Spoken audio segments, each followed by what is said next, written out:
Thank you for tuning in to watch or to listen to this message today. Wherever you are, at home, in your car, on your computer, on your phone, we're just excited that you're spending time with us. We are on a mission here at CRB to lead people to know and love Jesus. And so if you call this place your home, I encourage you to visit our Give page on our website, where you can find a few easy ways to faithfully support God's work here at the church, financially, through online giving. At CRB, we believe that love will save the world, and the best place to do that is in the local church. So if you live in San Diego or if you're visiting the area, we just want to invite you to come join us on a weekend, come hang out with us, and be a part of the family here. Enjoy the message. So good to see you this morning. If you were to just read the surface level of the scriptures, if you just started in the New Testament, you just wanted to read through who Jesus is, what Jesus was about, you just read Matthew, Mark, Luke, and John, the first 4 books of the New Testament, one of the things that you'll discover is that Jesus performs 37 miracles throughout the course of his 3.5-year ministry and time where he's really public as the Messiah or public as an itinerant preacher. He performs around 37 miracles. And I have noticed, this is true for Christians, this is true for non-Christians, this is true for people who have never even been to church. There is one miracle in particular of Jesus that gets a lot of press. There is one miracle in particular. In fact, some of us, you have had friends that have never been to church before, but they have quoted this one miracle at you. It's the miracle of Jesus turning water into wine. It's the miracle everybody seems to know. It's the miracle that when I was in college, I had a roommate named Kenny. He would always, at least 6 nights a week, drink too much. And he would come home and be like, Kenny, you really got to slow it down a little bit. And he'd be like, well, what's the big deal? He had never been to church before. What's the big deal, Jared? Even Jesus turned water into wine. Well, didn't you pick an interesting moment to get spiritual?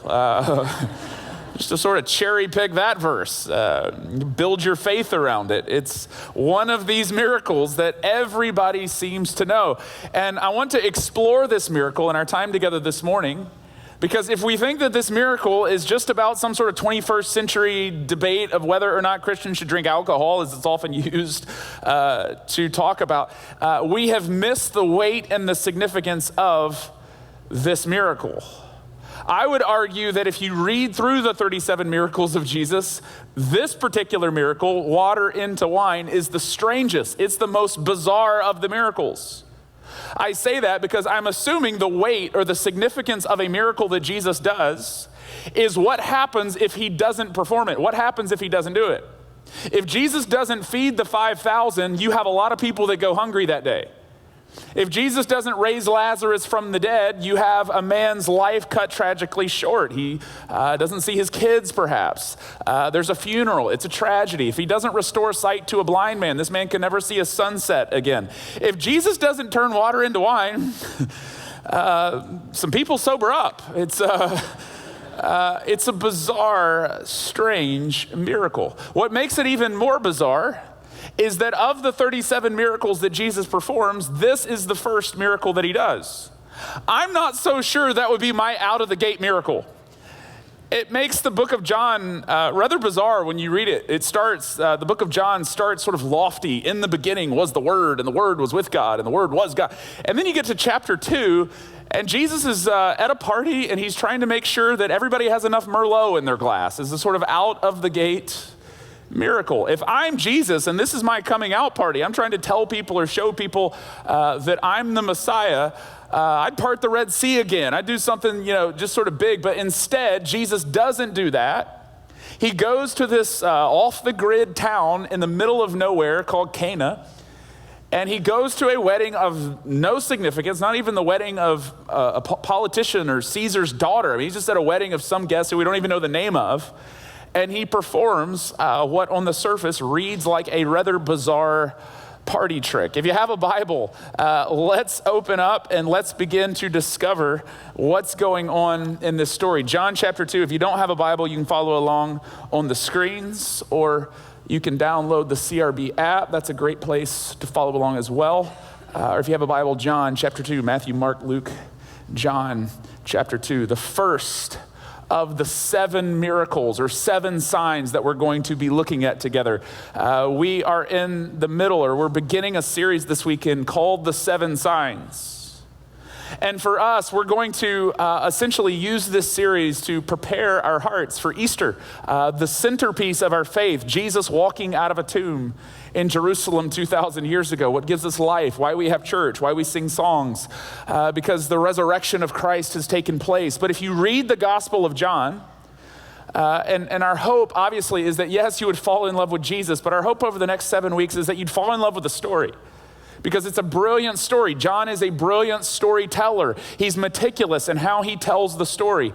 That he's leading you up all throughout the gospel to the resurrection of Christ. But it's preceded by 7 signs, or if we sort of read it on the surface, they read like miracles. Jesus turning water into wine is the first of the signs. And we're going to come back the next 6 weeks. We'll be in the Gospel of John looking at the next 6 signs. But this is the first one.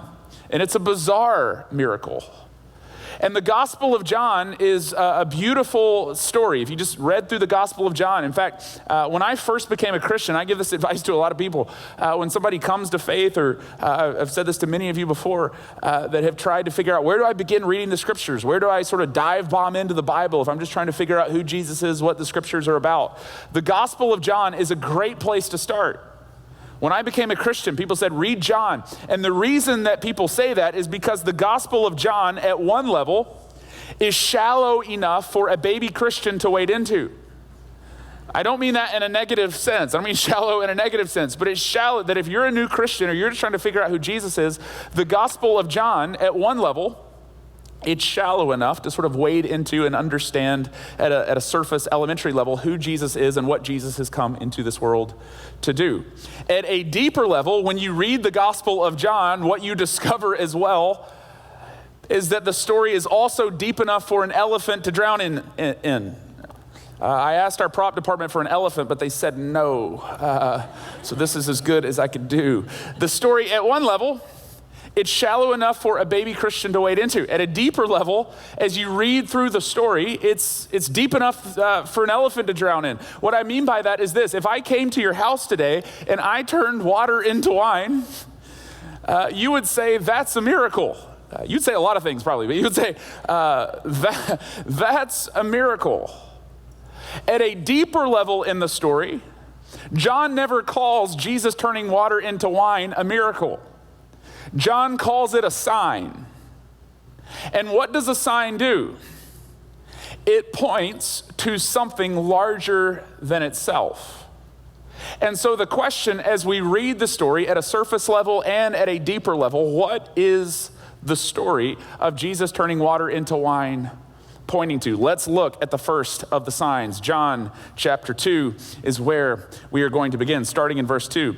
On the 3rd day, a wedding took place at Cana in Galilee on the 3rd day. Now, one of the things you notice as you read through the Gospel of John is that John is always counting things.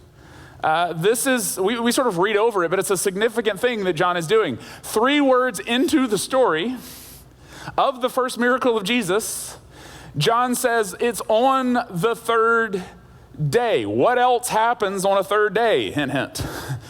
A resurrection takes place on a 3rd day. For the original audience reading this, all the lights on your dashboard would be blinking.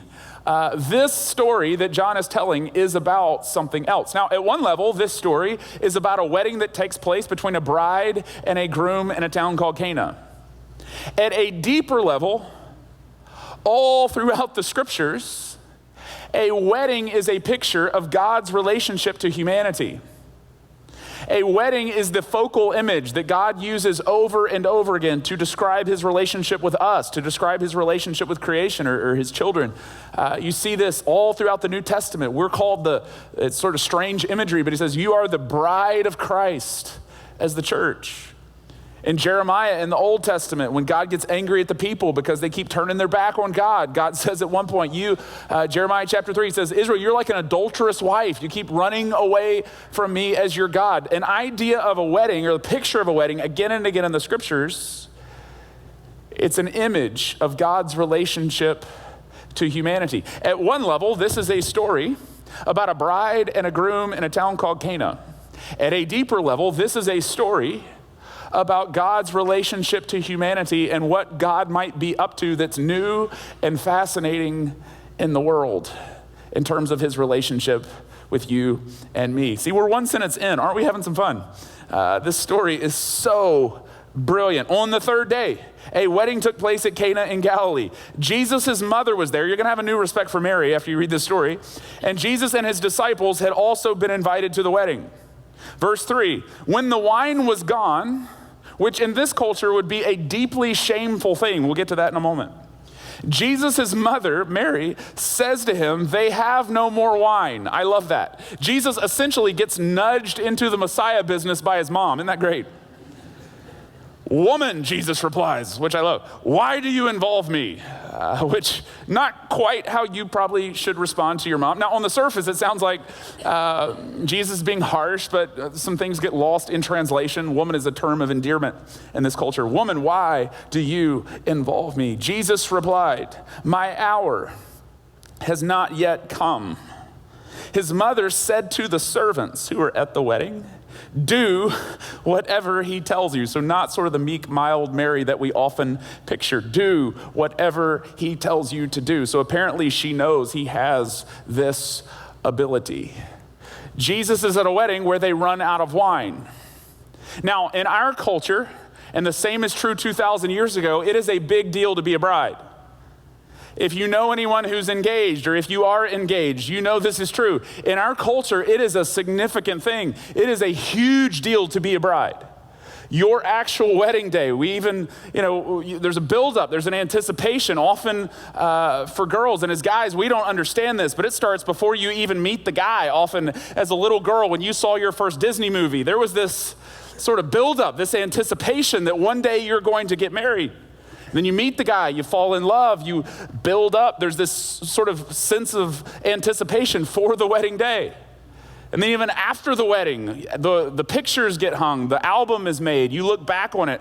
Rosanna, my wife, we still have the wedding dress for some reason in our house. I'm not quite sure why. But you hold on to these things. The wedding is a significant thing. It's a huge deal in our culture to be a bride. In case, as guys, maybe this helps if we don't fully understand that. This is a copy of the Knot magazine just this month, okay? There are 386 ideas to personalize your wedding right there. And you see just a beautiful image on the front, but I don't think that really does it justice. Guys, I want you to see this because I don't think as men we fully understand what a big deal it is to be a bride. This is this month's edition of the Knot magazine. Just look at that right there. You see that? 684 pages of a big deal to be a bride. Just by comparison, because I don't think we're fully getting it, this week's Sports Illustrated has 72 pages. You see that right there? That's how big of a deal it is to be. Right there, some of you, that explains all the problems you're having in your marriage right now. He never talks to me. I can't. I don't have the ability. It's just right there. That's, for some of you, that's the reason you came. That's, ladies, you need to go easy on your husband. You have a 682 capacity brain. We're working with analog here, okay? That's about our capacity. It's a big deal to be a bride. Big deal to be a bride in our culture. Even bigger deal to be a bride 2,000 years ago. A wedding in our culture, it might last half a day. It might be a 7-hour event. Rosanna and I, we were at a wedding a couple days ago for one of our staff here at CRB. And we see it again every time we go to a wedding, the significance, the weight, the importance, especially for the bride. And it's about a 7-hour event max. Family comes in from out of town. 2,000 years ago, weddings were not 7 hours or a half day. Weddings were 7-day affairs. They were 7-day events. People would come in from out of town, and this is a shame, honor-based society. And what that essentially would mean in terms of your wedding, if you throw a good party, you would be honored for generations because you were an excellent host. If you threw a bad party or something went wrong, this isn't just like at your wedding. If you run out of crab cakes, your Uncle Leroy is going to get over it. If you run out of wine at your wedding 2,000 years ago, you would be shamed in your village. This is the worst moment of this bride's life. She'd be weeping in the corner of the dance floor. The DJ would be packing up and going home. There would be this, at one level, on the surface, this is a story about a God who meets people in their shame, which is who our God is. At a deeper level, wine, all throughout the scriptures, all throughout the Old Testament, is a focal image of the presence of God. It's a metaphor, it's a picture. If you have wine, they would talk, the prophets would speak. If we have wine, it means that God is with us. If we don't have wine, then the presence of God is not with us, maybe because of what we've done, or maybe God is angry with us. Let's look at a couple different references to this. I want to take you a couple places and show you this from the Old Testament. Isaiah, the prophet Isaiah. If you don't have a Bible, we'll place these on the screens. And if you do have a Bible, don't worry about turning there. I'm going to read them relatively fast. Verse 9 of Isaiah chapter 5. The Lord Almighty, God is angry at the people. He has declared in my hearing, surely the great houses will become desolate, the fine mansions left without occupants. A 10-acre vineyard, so a large plot of land, will produce only a bath of wine. A bath is about 6 gallons. A homer of seed will yield only an ephah of grain. So a 10-acre plot of land won't even fill up a bathtub. It won't even just a small amount of wine, because God is angry. Because of what the people have done, there is no wine. They would read this as the sense, God, he's angry with us. Amos chapter 9, starting in verse 13. You're probably having a quiet time there this morning, but go ahead and turn there to make the people around you feel better. Isaiah chapter 9, verse 13. The days are coming, declares the Lord. And this is when the people are released from slavery, when the reaper will be overtaken by the plowman and the planter by the one treading grapes. New wine will drip from the mountains and flow from all the hills. And I will bring my people Israel back from exile. They will rebuild the ruined cities and live in them. They will plant vineyards and drink their wine. They will make gardens and eat their fruit. And so wine is this image. Wine is this picture the people hold on to of we have the presence of God or we don't have the presence of God. At one level, this is a story about a God who's meeting people in their shame. At a deeper level, this is a story about heaven and earth coming together, about heaven and earth dancing again. The story is about the activity of God returning to this world, being present in this world in a new, fresh, dynamic way, because this wine is returning to the people. At one level, it's a story about God meeting people in their shame. At a deeper level, it's about something new God is doing in the world. Keep going in the story. John chapter 2, verse 6. Nearby stood 6 stone water jars. You have to put the wine in something. And notice what John says. It's the kind used by the Jews for ceremonial washing. And we kind of read over that detail. They had to put the wine somewhere, each holding from 20 to 30 gallons. Jesus is at a wedding, and everywhere, and if you go to Israel to this day, you see this is stationed throughout Jerusalem or a city. There are ceremonial washing stations, which according to Old Testament law, the book of Leviticus, to be a good God-fearing Jew, you would have to have a ceremonial ritual before you ate, before you prayed, before you did lots of different activities, where you would have to wash yourself to purify yourself before a holy God. This was the law. This is what you were commanded to do in the scriptures. So at a wedding, there would be these ceremonial washing stations throughout the village or throughout the wedding, wherever they are gathered. Jesus is at a wedding and they run out of wine. And we sort of read over that detail, but it's a significant detail that John throws into the story. In the Old Testament and in the New, if you are carrying wine, if it's a small amount of wine, typically what you would carry it in would be a wineskin. This is what you would have to carry the wine in. If it's a large amount of wine, you would carry it in something, it was a large jar called an amphorae. I brought in a picture of some excavated amphorae. This is what they look like. You notice that they've dug these up. There's wide lip for pouring out of, and there's a wide lip for pouring into. If you're carrying a large amount of wine in the ancient world, this is what you would carry it in. Jesus is at a wedding and they run out of wine. I assume there's a bunch of empty amphorae lying around. He could have used that, but he doesn't.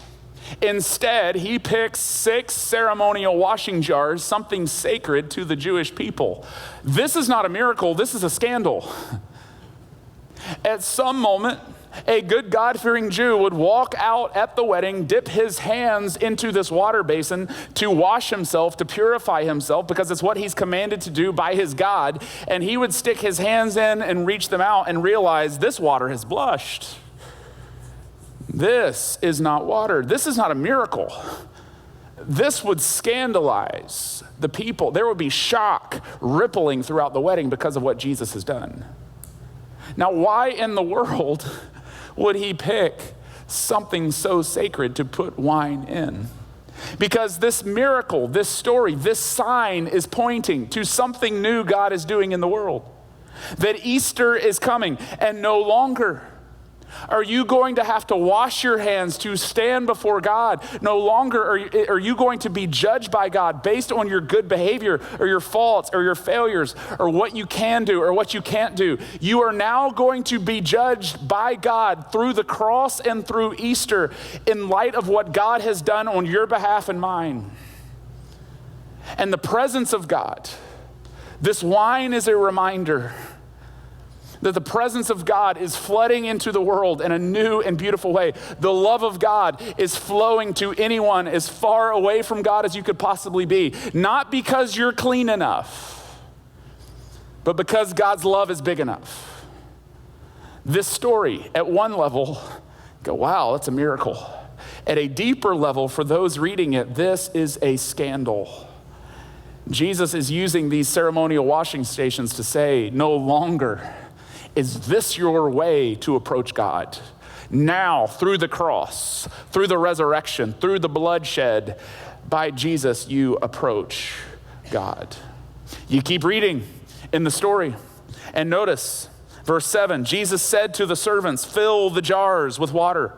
So they filled them to the brim. I love that. Not the industry standard pour that Jesus is going to do.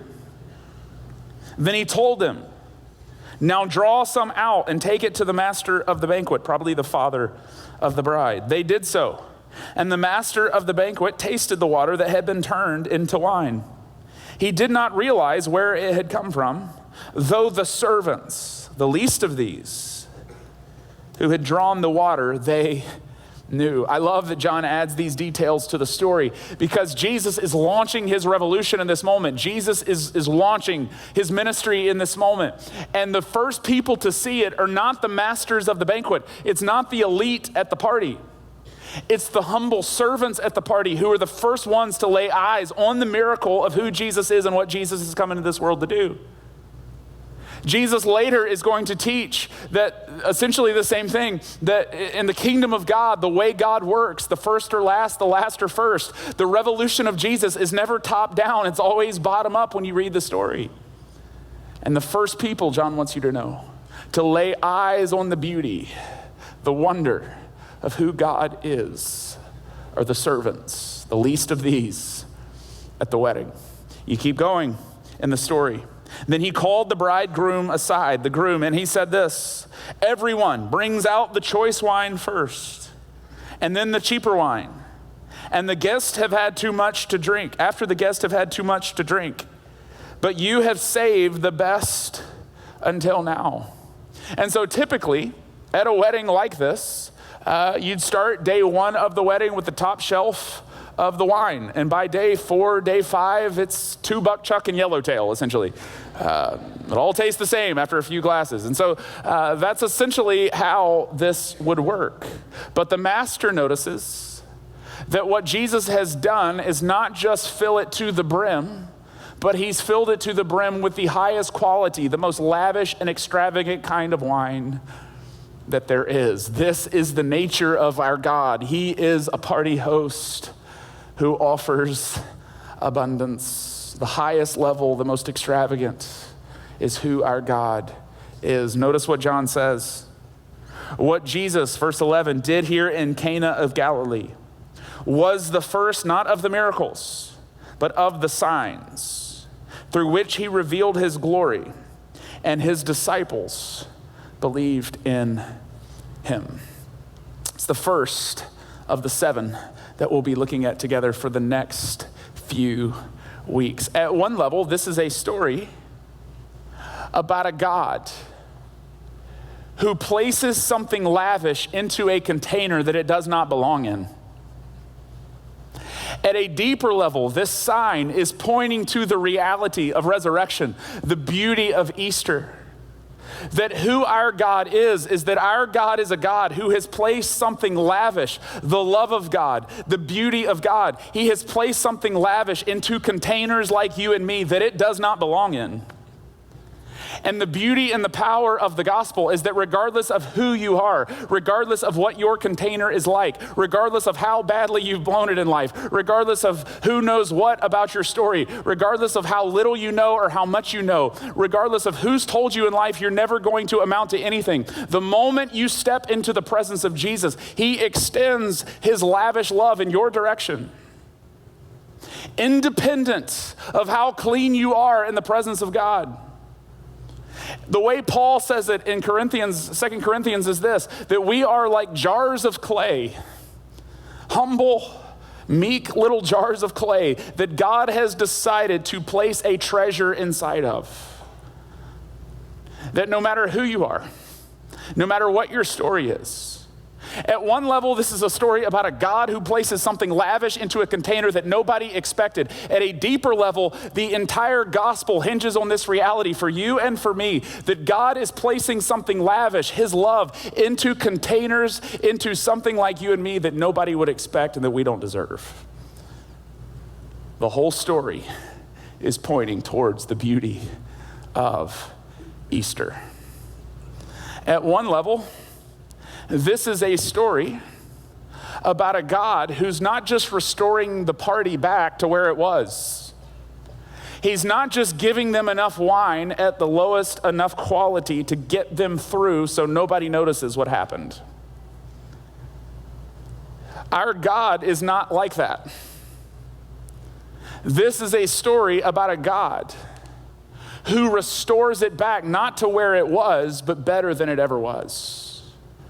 This is a God who, as a party host, fills to the brim, to use the words of Paul again, with exceedingly abundantly more than anybody could ever ask or imagine.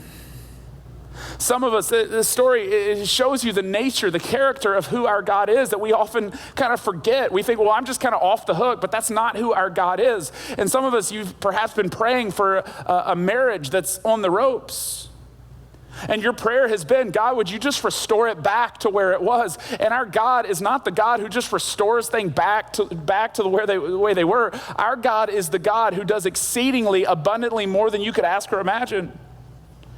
Some of us, you've prayed for a son or daughter who's walked away from their faith, and you pray, God, restore them back to the way they were. That's not the nature of God. Our God is not like a doctor that you go in and say, can you fix my eyes back to 2020 the way they were? Our God is like a master architect who builds beautiful things in broken places and designs and creates something far more lavish and extravagant than you could have asked for or imagined. He doesn't just restore it back to the way it was, because that is not the character of our God, the party host. Our God is the God of abundance, extravagance, lavishness, extended in your direction, regardless of whether or not you have earned it or deserved it. I think oftentimes we think of the Christian faith in terms of us as guilty and God as a judge who offers us forgiveness. That we're off the hook for our wrongdoings. We're off the hooks for our sins, that he's forgiven it. And at one level, that's true. At one level, that's a deeply beautiful anchor of the Christian faith. You are forgiven for your wrongdoing. You are forgiven for your sins. But at a deeper level, the gospel is better than that. The good news is actually better than that. That you're not just back at evil playing field in the eyes of God. You're not just invited to sit back at the table of God. It's better than that. You are called the sons of the living God. You are called the heirs of the righteousness of God. You are invited into not just the table of God, but the family of God as a son, a child, a daughter of God. He's extended his lavishness in your direction, independent of who you are or what you've done. And our God isn't just like a judge who is offering forgiveness. Our God is a party host who offers abundance, regardless of who you are. My grandmother, when I was a kid, she had a sticker on her car, and it was helpful. It read this. It said, "Christians aren't perfect. They're just forgiven." And I always kind of kept that in my mind, kind of rattled around in my brain. I knew if I messed up, I'm not a perfect person, but I'm a forgiven person. That's good news. But it's better than that. We're not just forgiven. God is not just a judge who has extended forgiveness in your direction. Our God is a party host who offers abundance in your direction. And when you step into the presence of God, he overflows your cup. He fills up who you are, even if you are a busted, rusted out jar. The love of God does not discriminate. It flows in your direction. We're going to take the elements of communion together this morning. The bread, the cup.